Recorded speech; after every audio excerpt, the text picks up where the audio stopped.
Jesus loves you. Praise Lord.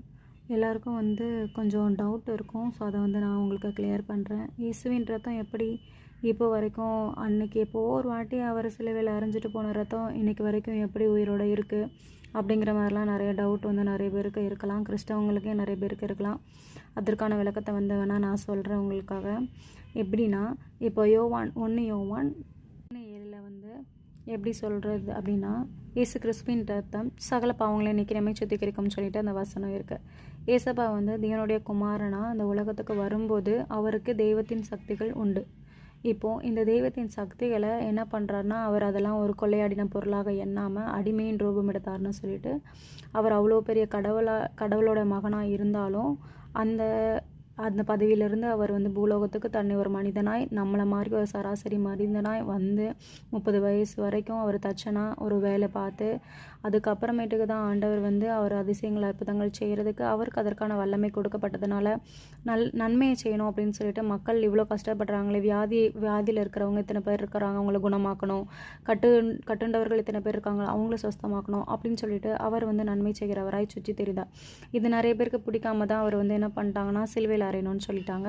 So சிலுவையில் அறையிறதுக்கு ஆண்டவருடைய சித்தம் என்னென்னா, இவருடைய ரத்தம் இவருடைய ரத்தம் சிந்தப்பட்டால் மாத்திரம்தான் இந்த பூமியில் ஆதாம் ஏவாள்னு சொல்லிட்டு நம்ம பார்ப்போம் இல்லையா கதை. அந்த கதையிலேருந்து வரக்கூடிய பூமி என்ன இருக்குன்னா, சாபத்தால் சபிக்கப்பட்டிருக்கு.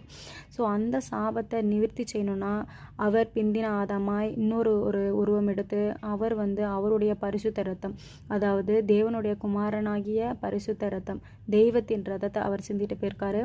அந்த ரத்தம் இப்போவும் ஜீவனுள்ளதாக இருக்குது. இதுதான் உண்மை. இந்த ரத்தம் எப்படி நீங்கள் சொல்கிறீங்க அது உண்மையாக இப்போ வரைக்கும் செயல்படுது அப்படின்னு நீங்கள் கேட்டிங்கன்னா, எக்ஸாம்பிள் நான் உங்களுக்கு உலக பிரகாரமான காரியமாகவே நான் சொல்கிறேன். ஒரு ஹாஸ்பிட்டலில் இப்போ ஒரு ஆக்சிடெண்ட் ஆகி ஒருத்தவங்க இருக்கிறாங்க அப்படிங்கும்போது அவங்களுக்கு நீங்கள் என்ன பண்ணுறீங்க, இன்னொருத்தவங்களோட பிளட் தானே கேட்குறாங்க. அப்போது அந்த பிளட்டு கொடுக்கும்போது என்ன ஆகும்னா, அவங்களுக்கு மறு உயிர் வருது. கரெக்டாக? ஸோ அந்த கான்செப்டை தான் இங்கேயும் நீங்கள் யூஸ் பண்ணிக்கோங்க. இவரோட ரத்தம் சிந்தப்படும் போது தான் நம்மளுடைய பாவங்கள் எல்லாம் நம்மளை மன்னிக்கப்பட்டு, அவருடைய ரத்தத்தினால நம்ம என்ன ஆக்குறோன்னா, மறுஜீவன் பெறுறோம், மறுரூபமாக்கப்படுறோம், பாவங்கள்லேருந்து நம்மளுக்கு விடுதலை கிடைக்கும்.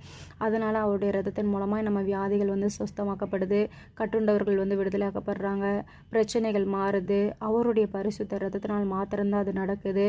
அதற்கான காரியங்கள் எல்லாமே இந்த வசனங்கள், அவர் நம்மளுக்காக உயிரை கொடுத்துட்டு போன காரியம் எதுவுமே வீண் கிடையாது. அவருடைய ரத்தத்தினால் மாத்திரம்தான் எல்லாவற்றையும் செய்ய முடியும் இந்த உலகத்தில். அதனால தான் அந்த ரத்தத்துக்கு அவ்வளோ வல்லமை. அந்த வல்லமை தான் நீங்கள் இப்போ ஜீசஸோட பிளட் உயிரோடு இருக்கான்னு கேட்டிங்கன்னா, அதற்கான எக்ஸாம்பிளும் நான் சொல்லிட்டேன்.